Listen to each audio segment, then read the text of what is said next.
ಓಂ ಶಾಂತಿ. ಇಂದಿನ ದಿನಾಂಕ 4/8/2025. ಪ್ರಾರ್ಥ ಮುರುಳಿ ಬಾಪ್ ತಾದ ಮಧುಬನ.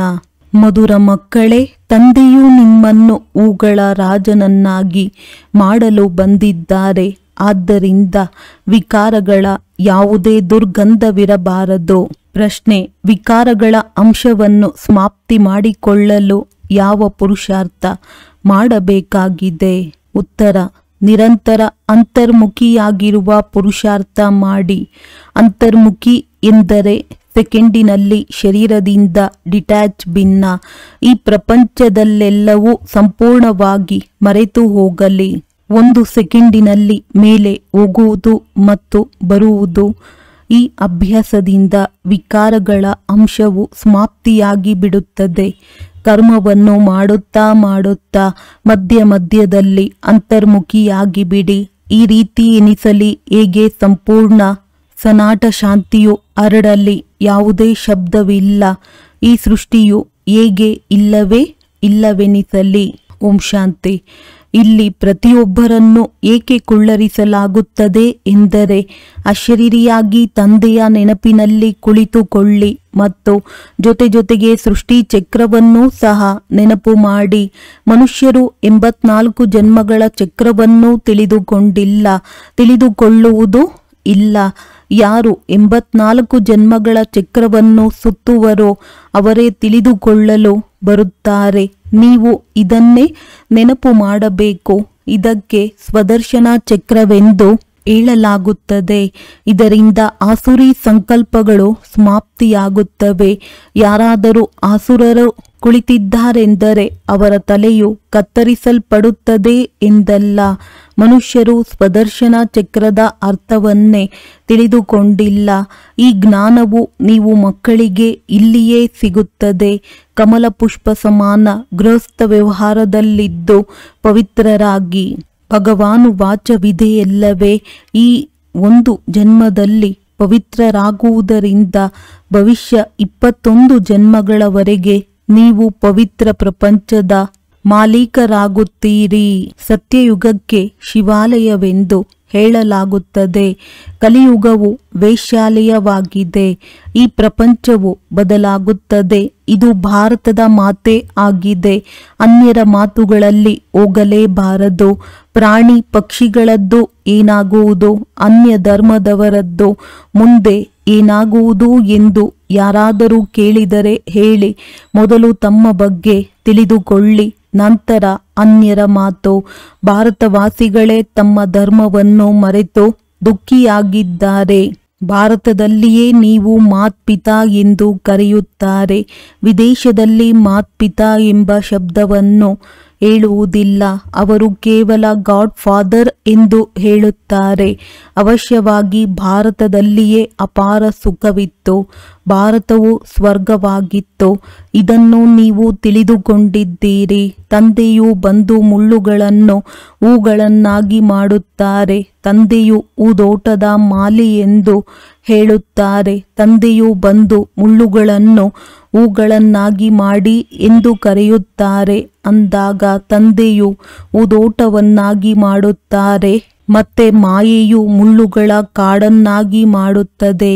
ಮನುಷ್ಯರಂತೂ ಈಶ್ವರನೇ, ನಿನ್ನ ಮಾಯೆಯು ಬಹಳ ಪ್ರಬಲವಾಗಿದೆ ಎಂದು ಹೇಳುತ್ತಾರೆ. ಈಶ್ವರನನ್ನಾಗಲಿ ಮಾಯೆಯನ್ನಾಗಲಿ ತಿಳಿದುಕೊಂಡಿಲ್ಲ. ಯಾರು ಯಾವುದೋ ಶಬ್ದವನ್ನು ಹೇಳಿದರೆ ಸಾಕು, ಅದನ್ನೇ ಪುನರಾವರ್ತಿಸುತ್ತಿರುತ್ತಾರೆ. ಅರ್ಥವೇನೂ ಇಲ್ಲ.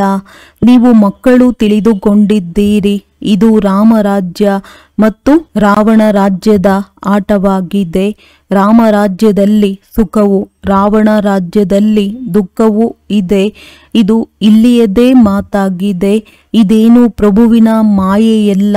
ಪಂಚವಿಕಾರಗಳಿಗೆ ಮಾಯೆ ಎಂದು ಹೇಳಲಾಗುತ್ತದೆ. ಇದಕ್ಕೆ ರಾವಣನೆಂದು ಹೇಳುತ್ತಾರೆ. ಬಾಕಿ ಮನುಷ್ಯರಂತೂ ಪುನರ್ಜನ್ಮವನ್ನು ತೆಗೆದುಕೊಂಡು 84ರ ಚಕ್ರದಲ್ಲಿ ಬರುತ್ತಾರೆ. ಸತೋಗುಣಿಯಿಂದ ತಮೋ ಪ್ರಧಾನರಾಗುತ್ತಾರೆ. ಈ ಸಮಯದಲ್ಲಿ ಎಲ್ಲರೂ ವಿಕಾರದಿಂದಲೇ ಜನಿಸುತ್ತಾರೆ. ಆದ್ದರಿಂದ ವಿಕಾರಿಗಳೆಂದು ಹೇಳಲಾಗುತ್ತದೆ. ವಿಕಾರಿ ಪ್ರಪಂಚವೆಂದು ಹೆಸರು ಇದೆ. ಮತ್ತೆ ನಿರ್ವಿಕಾರಿ ಪ್ರಪಂಚ ಅರ್ಥಾತ್ ಹಳೆಯ ಪ್ರಪಂಚದಿಂದ ಹೇಗೆ ಹೊಸದಾಗುತ್ತದೆ ಎಂಬುದು ತಿಳಿದುಕೊಳ್ಳುವ ಸಾಮಾನ್ಯ ಮಾತಾಗಿದೆ. ಹೊಸ ಪ್ರಪಂಚದಲ್ಲಿ ಮೊದಲು ಸ್ವರ್ಗವಿತ್ತು. ಮಕ್ಕಳಿಗೆ ಗೊತ್ತಿದೆ, ಸ್ವರ್ಗದ ಸ್ಥಾಪನೆ ಮಾಡುವವರು ಪರಮಪಿತ ಪರಮಾತ್ಮನಾಗಿದ್ದಾರೆ. ಅದರಲ್ಲಿ ಅಪಾರ ಸುಖವಿತ್ತು. ಜ್ಞಾನದಿಂದ ದಿನ, ಭಕ್ತಿಯಿಂದ ರಾತ್ರಿಯು ಹೇಗಾಗುತ್ತದೆ ಎಂಬುದನ್ನು ಮನುಷ್ಯರು ತಿಳಿದುಕೊಂಡಿಲ್ಲ. ಅದಕ್ಕಾಗಿ ತಿಳಿಸಿ ಬ್ರಹ್ಮ ಹಾಗೂ ಬ್ರಹ್ಮಮುಖ ವಂಶಾವಳಿ, ಬ್ರಾಹ್ಮಣರ ದಿನ ಮತ್ತೆ ಅದೇ ಬ್ರಾಹ್ಮಣರ ರಾತ್ರಿ. ದಿನ ಮತ್ತು ರಾತ್ರಿಯು ಇಲ್ಲಿಯೇ ಆಗುತ್ತದೆ. ಇದನ್ನು ಯಾರು ತಿಳಿದುಕೊಳ್ಳುವುದಿಲ್ಲ. ಪ್ರಜಾಪಿತ ಬ್ರಹ್ಮನ ರಾತ್ರಿ ಎಂದರೆ ಅವಶ್ಯವಾಗಿ ಬ್ರಹ್ಮಮುಖ ವಂಶಾವಳಿ ಬ್ರಾಹ್ಮಣರಿಗೂ ರಾತ್ರಿಯಾಗುವುದು. ಅರ್ಧಕಲ್ಪ ದಿನ, ಅರ್ಧಕಲ್ಪ ರಾತ್ರಿ. ಈಗ ತಂದೆಯು ನಿರ್ವಿಕಾರಿ ಪ್ರಪಂಚವನ್ನಾಗಿ ಮಾಡಲು ಬಂದಿದ್ದಾರೆ. ತಂದೆಯು ತಿಳಿಸುತ್ತಾರೆ, ಮಕ್ಕಳೇ, ಕಾಮ ಮಹಾಶತ್ರುವಾಗಿದೆ. ಅದರ ಮೇಲೆ ಜಯ ಗಳಿಸಿರಿ. ಸಂಪೂರ್ಣ ನಿರ್ವಿಕಾರಿ ಪವಿತ್ರರಾಗಬೇಕಾಗಿದೆ. ಅಪವಿತ್ರರಾಗುವುದರಿಂದಲೂ ನೀವು ಬಹಳಷ್ಟು ಪಾಪಗಳನ್ನು ಮಾಡಿದ್ದೀರಿ. ಇದು ಪಾಪಾತ್ಮರ ಪ್ರಪಂಚವಾಗಿದೆ. ಅವಶ್ಯವಾಗಿ ಶರೀರದ ಜೊತೆಯೇ ಪಾಪ ಮಾಡುತ್ತಾರೆ. ಆದ್ದರಿಂದ ಪಾಪಾತ್ಮರಾಗುತ್ತಾರೆ. ದೇವತೆಗಳ ಪವಿತ್ರ ಪ್ರಪಂಚದಲ್ಲಿ ಪಾಪವಾಗುವುದಿಲ್ಲ. ನೀವಿಲ್ಲಿ ಶ್ರೀಮತದಿಂದ ಶ್ರೇಷ್ಠ ಪುಣ್ಯಾತ್ಮರಾಗುತ್ತಿದ್ದೀರಿ. ಶ್ರೀ 108ರ ಮಾಲೆಯೂ ಇದೆ. ಅದರಲ್ಲಿ ಮೇಲೆ ಹೂವಿದೆ. ಅದಕ್ಕೆ ಶಿವನೆಂದು ಹೇಳುತ್ತಾರೆ. ಅದು ನಿರಾಕಾರಿ ಹೂವಾಗಿದೆ. ಮತ್ತೆ ಸಾಕಾರದಲ್ಲಿ ಸ್ತ್ರೀ ಪುರುಷನಿದ್ದಾರೆ. ಅವರ ಮಾಲೆಯು ಮಾಡಲ್ಪಟ್ಟಿದೆ. ಶಿವ ತಂದೆಯ ಮೂಲಕ ಇವರು ಬ್ರಹ್ಮ ಸರಸ್ವತಿ ಪೂಜೆ ಮತ್ತು ಸ್ಮರಣೆಗೆ ಯೋಗ್ಯರಾಗುತ್ತಾರೆ. ತಂದೆಯು ನಮ್ಮನ್ನು ವಿಜಯ ಮಾಲೆಯ ಮಣಿಯನ್ನಾಗಿ ಮಾಡುತ್ತಾರೆ. ನಾವು ವಿಶ್ವದ ಮೇಲೆ ನೆನಪಿನ ಬಲದಿಂದ ವಿಜಯವನ್ನು ಪಡೆಯುತ್ತಿದ್ದೇವೆ. ನೆನಪಿನಿಂದಲೇ ವಿಕರ್ಮಗಳು ವಿನಾಶವಾಗುತ್ತವೆ. ಮತ್ತೆ ನೀವು ಸತೋಪ್ರಧಾನರಾಗಿ ಬಿಡುತ್ತೀರಿ. ಅವರಾದರೆ ತಿಳಿದುಕೊಳ್ಳದೆ ಪ್ರಭು ನಿನ್ನ ಮಾಯೆಯು ಪ್ರಬಲವಾಗಿದೆ ಎಂದು ಹೇಳಿಬಿಡುತ್ತಾರೆ. ಯಾರ ಬಳಿಯಾದರೂ ಹಣವಿದೆ ಎಂದರೆ ಇವರ ಬಳಿ ಬಹಳ ಮಾಯೆ ಇದೆ ಎಂದು ಹೇಳುತ್ತಾರೆ. ವಾಸ್ತವದಲ್ಲಿ ಪಂಚವಿಕಾರಿಗಳಿಗೆ ಮಾಯೆ ಎಂದು ಹೇಳಲಾಗುತ್ತದೆ. ಇದಕ್ಕೆ ರಾವಣನೆಂದು ಹೇಳಲಾಗುತ್ತದೆ. ಇದಕ್ಕೆ ಅವರು 10 ತಲೆಗಳ ರಾವಣನ ಚಿತ್ರವನ್ನು ಮಾಡಿಬಿಟ್ಟಿದ್ದಾರೆ. ಈಗ ಚಿತ್ರವಿರುವುದರಿಂದ ತಿಳಿಸಲಾಗುತ್ತದೆ. ಹೇಗೆ ಅಂಗದನ ಬಗ್ಗೆಯೂ ತೋರಿಸುತ್ತಾರೆ. ಅಂಗದನನ್ನು ರಾವಣನು ಅಲುಗಾಡಿಸಿದನು. ಆದರೆ ಅಲುಗಾಡಿಸಲು ಸಾಧ್ಯವಾಗಲೇ ಇಲ್ಲ. ಹೀಗೆ ದುಷ್ಟಾಂತವನ್ನು ಮಾಡಿಬಿಟ್ಟಿದ್ದಾರೆ. ಆದರೆ ಇಂತಹ ಯಾವುದೇ ವಸ್ತುವಿಲ್ಲ. ತಂದೆಯು ತಿಳಿಸುತ್ತಾರೆ, ಮಾಯೆಯು ನಿಮ್ಮನ್ನು ಎಷ್ಟಾದರೂ ಅಲುಗಾಡಿಸಲಿ, ಆದರೆ ನೀವು ಸ್ಥಿರವಾಗಿರಿ. ರಾವಣ, ಹನುಮಂತ, ಅಂಗದನ ಇತ್ಯಾದಿ ಎಲ್ಲ ದುಷ್ಟಾಂತಗಳನ್ನು ಮಾಡಿಬಿಟ್ಟಿದ್ದಾರೆ. ಇವೆಲ್ಲದರ ಅರ್ಥವನ್ನು ನೀವು ಮಕ್ಕಳೇ ತಿಳಿದುಕೊಂಡಿದ್ದೀರಿ. ಭ್ರಮರಿಯ ಉದಾಹರಣೆಯೂ ಇದೆ. ಭ್ರಮರಿ ಮತ್ತು ಬ್ರಾಹ್ಮಣಿ ರಾಶಿಯು ಸೇರುತ್ತದೆ. ನೀವು ಪ್ರಯೋಜನವಿಲ್ಲದ ಕೀಟಗಳಿಗೆ ಜ್ಞಾನ ಯೋಗದ ಬೂಬು ಮಾಡಿ ಪತಿತರಿಂದ ಪಾವನರನ್ನಾಗಿ ಮಾಡುತ್ತೀರಿ. ತಂದೆಯನ್ನು ನೆನಪು ಮಾಡುವುದರಿಂದ ಸತೋ ಪ್ರಧಾನರಾಗುತ್ತೀರಿ. ಆಮೆಯ ದೃಷ್ಟಾಂತವೂ ಇದೆ. ಆಮೆಯು ತನ್ನ ಎಲ್ಲ ಇಂದ್ರಿಯಗಳನ್ನು ಸಂಕುಚಿತಗೊಳಿಸಿ ಅಂತರ್ಮುಖಿಯಾಗಿ ಕುಳಿತು ಬಿಡುತ್ತದೆ. ನಿಮಗೂ ಸಹ ತಂದೆಯು ತಿಳಿಸುತ್ತಾರೆ, ಬಲೆ ಕರ್ಮ ಮಾಡಿ ಮತ್ತೆ ಅಂತರ್ಮುಖಿಯಾಗಿ ಬಿಡಿ. ಹೇಗೆ ಈ ಸೃಷ್ಟಿಯು ಇಲ್ಲವೇ ಇಲ್ಲವೆನಿಸಲಿ ಅಲುಗಾಟವೇ ನಿಂತು ಹೋಗುತ್ತದೆ. ಭಕ್ತಿ ಮಾರ್ಗದಲ್ಲಂತೂ ಬಹಿರ್ಮುಖಿಯಾಗಿ ಬಿಡುತ್ತಾರೆ. ಗೀತೆಯನ್ನು ಆಡುವುದು ಇದು ಅದು ಎಷ್ಟೊಂದು ಚಂಚಲತೆ, ಎಷ್ಟೊಂದು ಖರ್ಚಾಗುತ್ತದೆ, ಎಷ್ಟು ಮೇಳಗಳು ಸೇರುತ್ತವೆ. ತಂದೆಯು ತಿಳಿಸುತ್ತಾರೆ, ಮಕ್ಕಳೇ, ಈಗ ಇವೆಲ್ಲವನ್ನು ಬಿಟ್ಟು ಅಂತರ್ಮುಖಿಯಾಗಿ ಹೇಗೆ ಈ ಸೃಷ್ಟಿಯು ಇಲ್ಲವೇ ಇಲ್ಲ. ತಮ್ಮನ್ನು ನೋಡಿಕೊಳ್ಳಿ, ನಾನು ಯೋಗ್ಯನಾಗಿದ್ದೇನೆಯೇ? ಯಾವುದೇ ವಿಕಾರವು ಸತಾಯಿಸುತ್ತಿಲ್ಲವೇ? ನಾನು ತಂದೆಯನ್ನು ನೆನಪು ಮಾಡುತ್ತೇನೆಯೇ? ಯಾವ ತಂದೆಯು ವಿಶ್ವದ ಮಾಲೀಕರನ್ನಾಗಿ ಮಾಡುತ್ತಾರೆಯೋ ಅಂತಹ ತಂದೆಯನ್ನು ದಿನರಾತ್ರಿ ನೆನಪು ಮಾಡಬೇಕು. ನಾವು ಆತ್ಮರಾಗಿದ್ದೇವೆ, ಅವರು ನಮ್ಮ ತಂದೆಯಾಗಿದ್ದಾರೆ. ನಾವೀಗ ಹೊಸ ಪ್ರಪಂಚದ ಹೂಗಳಾಗುತ್ತಿದ್ದೇವೆ ಎಂಬುದೇ ಒಳಗೆ ವಿಚಾರ ನಡೆಯುತ್ತಿರಲಿ. ಎಕ್ಕದ ಅಥವಾ ಕಣಗಿಲೆ ಹೂವಾಗಬಾರದು.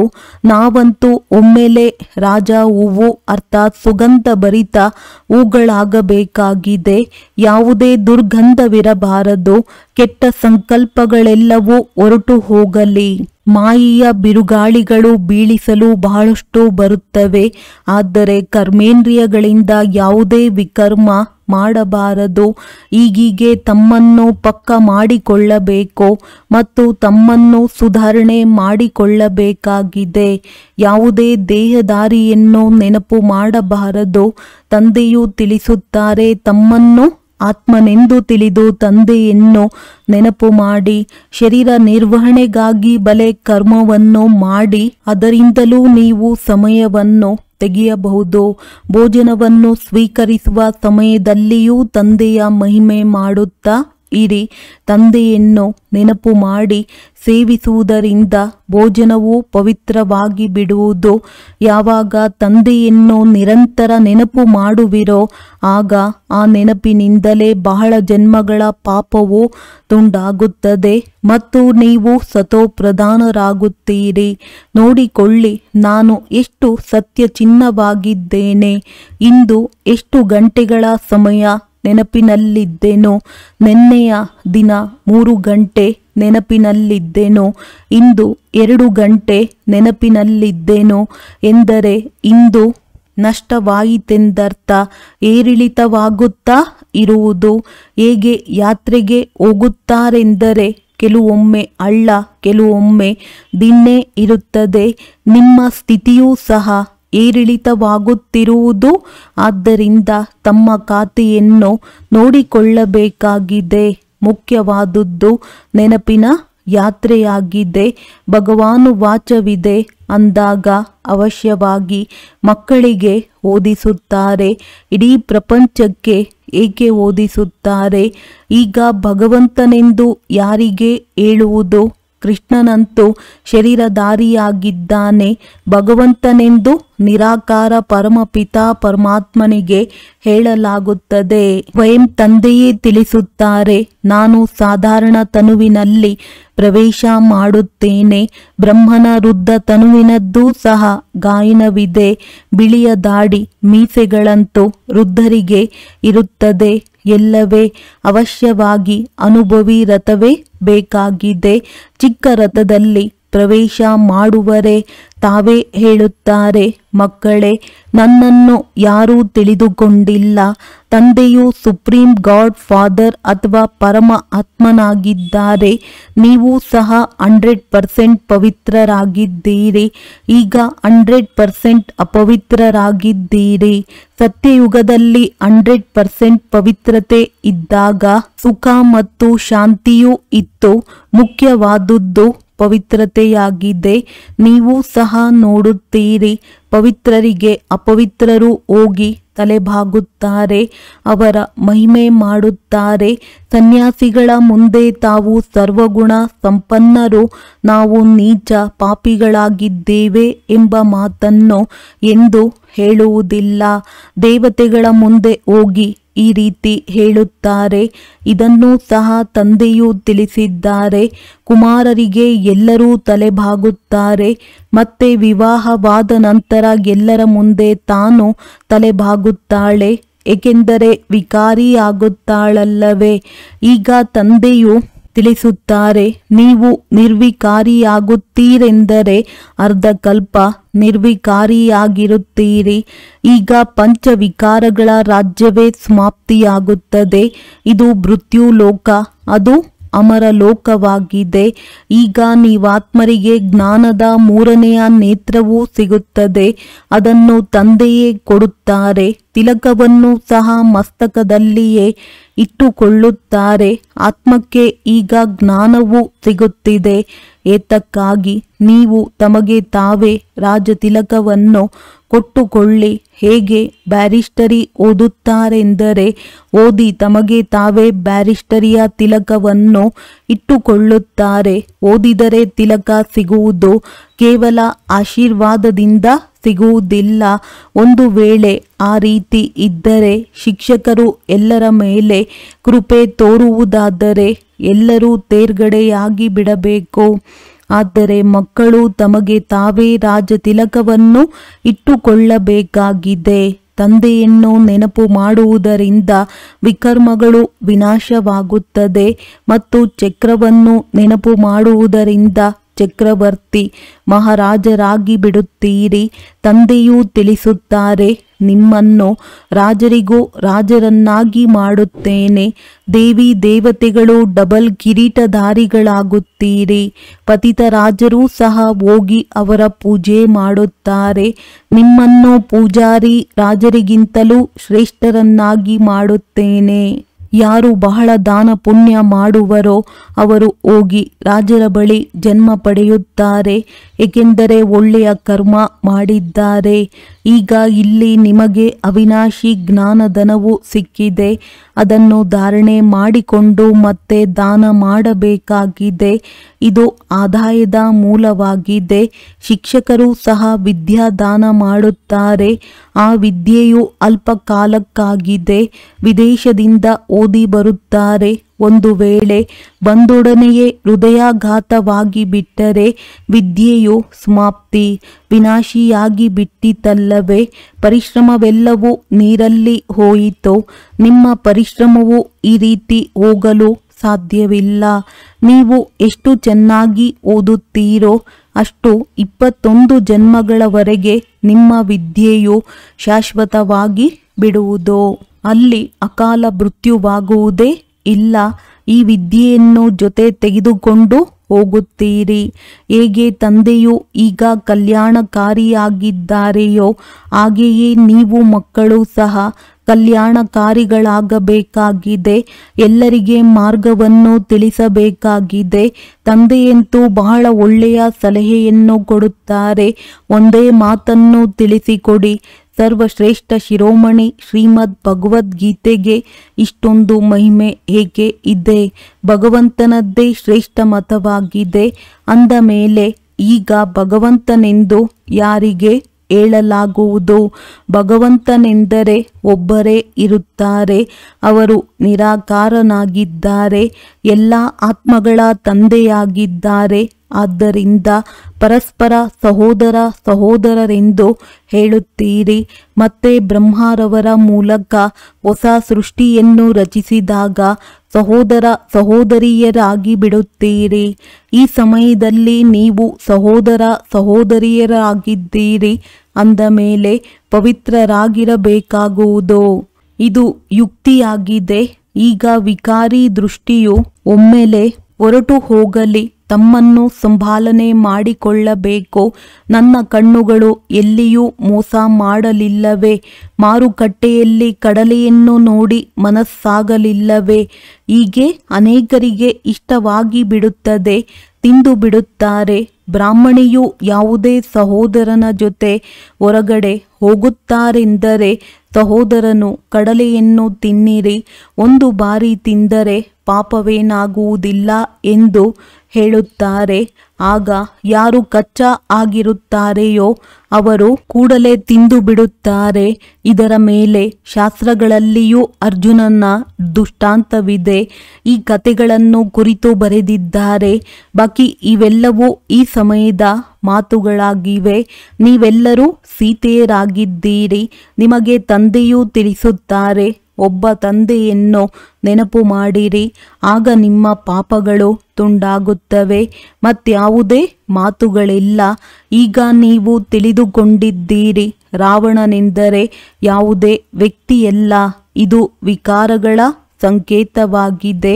ವಿಕಾರಗಳ ಪ್ರವೇಶತೆಯಾಗಿ ಬಿಡುತ್ತದೆ ಎಂದರೆ ಅವರಿಗೆ ರಾವಣನ ಸಂಪ್ರದಾಯದವರೆಂದು ಹೇಳಲಾಗುತ್ತದೆ. ಹೇಗೆ ಯಾರಾದರೂ ಅಂತಹ ಕೆಲಸ ಮಾಡುತ್ತಾರೆಂದರೆ ನೀವು ಅಸುರರಾಗಿದ್ದೀರಿ ಎಂದು ಹೇಳುತ್ತಾರೆ. ಚಲನೆಯು ಆಸುರಿಯಾಗಿದೆ. ವಿಕಾರಿ ಮಕ್ಕಳಿಗೆ ನೀವು ಕುಲಕಳಂಕಿತರಾಗುತ್ತೀರಿ ಎಂದು ಹೇಳುತ್ತಾರೆ. ಇಲ್ಲಿಯೂ ಸಹ ಬೇಹದ್ದಿನ ತಂದೆಯೂ ತಿಳಿಸುತ್ತಾರೆ, ನಾನು ನಿಮ್ಮನ್ನು ಶ್ಯಾಮನಿಂದ ಸುಂದರರನ್ನಾಗಿ ಮಾಡುತ್ತೇನೆ. ಮತ್ತೆ ನೀವು ಮುಖ ಕಪ್ಪು ಮಾಡಿಕೊಳ್ಳುತ್ತೀರಿ, ಪ್ರತಿಜ್ಞೆ ಮಾಡಿ ಮತ್ತೆ ವಿಕಾರಿಗಳಾಗುತ್ತೀರಿ. ಪತಿತರಿಗಿಂತಲೂ ಪತಿತರಾಗಿ ಬಿಡುತ್ತಾರೆ. ಆದ್ದರಿಂದ ಕಲ್ಲು ಬುದ್ಧಿಯವರೆಂದು ಹೇಳಲಾಗುತ್ತದೆ. ಈಗ ಪುನಃ ನೀವು ಪಾರಸ ಬುದ್ಧಿಯವರಾಗುತ್ತೀರಿ. ನಿಮ್ಮದು ಏರುವ ಕಲೆಯಾಗುತ್ತದೆ. ತಂದೆಯನ್ನು ಅರಿತುಕೊಂಡಿರಿ ಮತ್ತು ವಿಶ್ವದ ಮಾಲೀಕರಾದಿರಿ. ಇದರಲ್ಲಿ ಸಂಶಯದ ಮಾತಿರಲು ಸಾಧ್ಯವಿಲ್ಲ. ತಂದೆಯು ಸ್ವರ್ಗದ ರಚಯಿತನಾಗಿದ್ದಾರೆ ಅಂದ ಮೇಲೆ ಅವಶ್ಯವಾಗಿ ಮಕ್ಕಳಿಗಾಗಿ ಸ್ವರ್ಗವನ್ನೇ ಉಡುಗೊರೆಯನ್ನಾಗಿ ತರುತ್ತಾರಲ್ಲವೇ. ಶಿವ ಜಯಂತಿಯನ್ನು ಆಚರಿಸುತ್ತಾರೆ. ಏನು ಮಾಡುತ್ತಾರೆ? ವ್ರತ ಇತ್ಯಾದಿಗಳನ್ನು ಇಟ್ಟುಕೊಳ್ಳುತ್ತಾರೆ. ವಾಸ್ತವದಲ್ಲಿ ವಿಕಾರಗಳ ವ್ರತವನ್ನಿಟ್ಟುಕೊಳ್ಳಬೇಕು. ವಿಕಾರದಲ್ಲಿ ಹೋಗಬಾರದು. ಈ ವಿಕಾರಗಳಿಂದಲೇ ನೀವು ಆದಿ ಮಧ್ಯ ಅಂತ್ಯ ದುಃಖವನ್ನು ಪಡೆದಿದ್ದೀರಿ. ಈಗ ಈ ಒಂದು ಜನ್ಮ ಪವಿತ್ರರಾಗಿ ಹಳೆಯ ಪ್ರಪಂಚದ ವಿನಾಶವು ಮುಂದೆ ನಿಂತಿದೆ. ನೀವು ನೋಡುತ್ತೀರಿ, ಭಾರತದಲ್ಲಿ 9 ಲಕ್ಷ ಜನಸಂಖ್ಯೆ ಮಾತ್ರವಿರುತ್ತದೆ. ಮತ್ತೆಲ್ಲವೂ ಶಾಂತಿಯಾಗಿ ಬಿಡುವುದು. ಯಾವುದೇ ಜಗಳ ಕಲಹವಾಗಲಿ, ಅನ್ಯ ಧರ್ಮವೇ ಇರುವುದೇ ಇಲ್ಲ. ಒಂದು ಧರ್ಮದ ಸ್ಥಾಪನೆ, ಉಳಿದ ಅನೇಕ ಧರ್ಮಗಳ ವಿನಾಶವಾಗುತ್ತದೆ. ಒಳ್ಳೆಯದು. ಮಧುರಾತಿ ಮಧುರ ಅಗಲಿ ಹೋಗಿ ಮರಳಿ ಸಿಕ್ಕಿರುವ ಮಕ್ಕಳ ಪ್ರತಿ ಮಾತ್ಪಿತಾ ಬಾಪ್ ದಾದಾರವರ ನೆನಪು, ಪ್ರೀತಿ ಹಾಗೂ ಸುಪ್ರಭಾತ. ಆತ್ಮಿಕ ಮಕ್ಕಳಿಗೆ ಆತ್ಮಿಕ ತಂದೆಯ ನಮಸ್ತೆ. ಧಾರಣೆಗಾಗಿ ಮುಖ್ಯ ಸಾರ. ಅವಿನಾಶಿ ಜ್ಞಾನಧನವನ್ನು ಸ್ವಯಂನಲ್ಲಿ ಧಾರಣೆ ಮಾಡಿಕೊಂಡು ಮತ್ತೆ ದಾನ ಮಾಡಬೇಕಾಗಿದೆ. ವಿದ್ಯೆಯಿಂದ ತಮಗೆ ತಾವೇ ರಾಜತಿಲಕವನ್ನು ಇಟ್ಟುಕೊಳ್ಳಬೇಕಾಗಿದೆ. ಹೇಗೆ ತಂದೆಯು ಕಲ್ಯಾಣಕಾರಿಯಾಗಿದ್ದಾರೆಯೋ ಹಾಗೆಯೇ ಕಲ್ಯಾಣಕಾರಿಗಳಾಗಬೇಕಾಗಿದೆ. ತಿನ್ನುವುದು ಕುಡಿಯುವುದರ ಪ್ರತಿ ಸಂಪೂರ್ಣ ವ್ರತವನ್ನಿಟ್ಟುಕೊಳ್ಳಬೇಕಾಗಿದೆ. ಎಂದು ಕಣ್ಣುಗಳು ಮೋಸ ಮಾಡದಿರಲಿ. ಇದರ ಸಂಭಾಲನೆ ಮಾಡಿಕೊಳ್ಳಬೇಕಾಗಿದೆ. ತಮ್ಮನ್ನು ಸುಧಾರಣೆ ಮಾಡಿಕೊಳ್ಳಬೇಕು. ಕರ್ಮೇಂದ್ರಿಯಗಳಿಂದ ಯಾವುದೇ ವಿಕರ್ಮ ಮಾಡಬಾರದು. ವರದಾನ. ಮನ್ಸಾ ಶಕ್ತಿಯ ಅನುಭವದ ಮೂಲಕ ವಿಶಾಲ ಕಾರ್ಯದಲ್ಲಿ ಸದಾ ಸಹಯೋಗಿ ಭವ. ಪ್ರಕೃತಿಯನ್ನು ತಮೋಗುಣಿ ಆತ್ಮಗಳ ವೈಬ್ರೇಷನ್ ಅನ್ನು ಪರಿವರ್ತನೆ ಮಾಡುವುದು ಮತ್ತು ರಕ್ತ ಹರಿಯುವ ವಾತಾವರಣ ವೈಬ್ರೇಷನ್ನಲ್ಲಿ ಸ್ವಯಂ ಅನ್ನು ಸುರಕ್ಷಿತವಾಗಿಡುವುದು. ಅನ್ಯ ಆತ್ಮಗಳಿಗೆ ಸಹಯೋಗ ಕೊಡುವುದು. ಹೊಸ ಸೃಷ್ಟಿಯಲ್ಲಿ ಹೊಸ ರಚನೆಯ ಯೋಗ ಬಲದಿಂದ ಪ್ರಾರಂಭ ಮಾಡುವುದು. ಈ ಎಲ್ಲ ವಿಶಾಲ ಕಾರ್ಯಕ್ಕಾಗಿ ಮನ್ಸಾ ಶಕ್ತಿಯ ಅವಶ್ಯಕತೆ ಇದೆ. ಮನ್ಸಾ ಶಕ್ತಿಯ ಮೂಲಕವೇ ಸ್ವಯಂನ ಅಂತ್ಯ ಸುಂದರವಾಗಿರುವುದು. ಮನ್ಸಾ ಶಕ್ತಿ ಅರ್ಥಾತ್ ಶ್ರೇಷ್ಠ ಸಂಕಲ್ಪ ಶಕ್ತಿ. ಒಬ್ಬರ ಜೊತೆ ಲೈನ್ ಕ್ಲಿಯರ್. ಈಗ ಇದರ ಅನುಭವಿಗಳಾಗಿ ಆಗ ಬೇಹದ್ದಿನ ಕಾರ್ಯದಲ್ಲಿ ಸಹಯೋಗಿಗಳಾಗಿ ಬೇಹದ್ದಿನ ವಿಶ್ವದ ರಾಜ್ಯ ಅಧಿಕಾರಿಗಳಾಗುವಿರಿ. ಸ್ಲೋಗನ್. ನಿರ್ಭಯತೆ ಮತ್ತು ನಮ್ರತೆಯ ಜ್ಞಾನಿ ಮತ್ತು ಯೋಗಿ ಆತ್ಮನ ಸ್ವರೂಪವಾಗಿದೆ. ಅವ್ಯಕ್ತ ಸೂಚನೆ. ಸಹಜ ಯೋಗಿ ಆಗಬೇಕೆಂದರೆ ಪರಮಾತ್ಮನ ಪ್ರೀತಿಯ ಅನುಭವಿಯಾಗಿರಿ. ಪರಮಾತ್ಮನ ಪ್ರೀತಿ ಆನಂದಮಯ ಉಯ್ಯಾಲೆಯಾಗಿದೆ. ಈ ಸುಖದಾಯಿ ಉಯ್ಯಾಲೆಯಲ್ಲಿ ತೂಗುತ್ತಾ ಸದಾ ಪರಮಾತ್ಮ ಪ್ರೀತಿಯಲ್ಲಿ ಲವಲೀನರಾಗಿದ್ದರೆ ಎಂದು ಯಾವುದೇ ಪರಿಸ್ಥಿತಿ ಅಥವಾ ಮಾಯೆಯ ಏರುಪೇರು ಬರಲು ಸಾಧ್ಯವಿಲ್ಲ. ಪರಮಾತ್ಮನ ಪ್ರೀತಿ ಅಕುಟ ಅಟಲವಾಗಿದೆ. ಸರ್ವ ಪ್ರಾಪ್ತಿಯಾಗಬಹುದು. ಆದರೆ ಪರಮಾತ್ಮನ ಪ್ರೀತಿಯನ್ನು ಪ್ರಾಪ್ತಿ ಮಾಡಿಕೊಳ್ಳುವ ವಿಧಿಯಾಗಿದೆ ಭಿನ್ನರಾಗುವುದು. ಎಷ್ಟು ಭಿನ್ನರಾಗುತ್ತೀರಿ ಅಷ್ಟು ಪರಮಾತ್ಮನ ಪ್ರೀತಿಯ ಅಧಿಕಾರ ಪ್ರಾಪ್ತಿಯಾಗುತ್ತದೆ. ಒಳ್ಳೆಯದು. ಓಂ ಶಾಂತಿ.